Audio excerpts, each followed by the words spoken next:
Sa ilalim ng pamumuno ni Force Commander Police Colonel Celso M. Rodriguez, matagumpay na isinagawa ang opening ceremony ng Civil Disturbance Management Operations Seminar o CDMOS.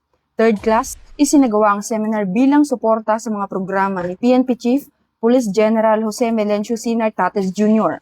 at sa pamumuno ni NCRPO Regional Director Police Major General Anthony A. Abirin, na patuloy na nagsusulong ng isang profesional, disiplinado, at mahusay na kapulisan para sa mas ligtas na pamayanan.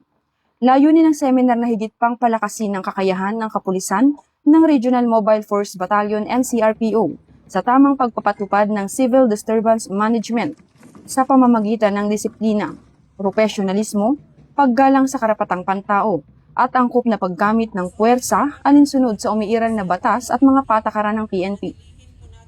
Sa pamamagitan ng mga lecture at practical exercises, mas hahasain ang kaalaman at kasanayan ng mga kalahok upang maging handa sa pagresponde sa iba't ibang sitwasyon na nangangailangan ng maayos ng koordinasyon, tamang paggamit ng puwersa at maximum tolerance sa pagpapanatili ng kapayapaan at kaayusan. Patunay ang seminar na ito sa patuloy na dedikasyon ng RMFB NCRPO sa pangunguna ni Force Commander Police Colonel Celso M. Rodriguez na makapaglinang ng mga pulis na may mataas na antas ng kahandaan, disiplina at malasakit sa paglilingkod sa publiko bilang suporta sa PNP-focused agenda at sa layuning bagong PNP para sa bagong Pilipinas, serbisyong mabilis, tapat at nararamdaman. Ako po si Patrolwoman Bungo, alagad ng batas, tagataguyod ng Balitang Pulis.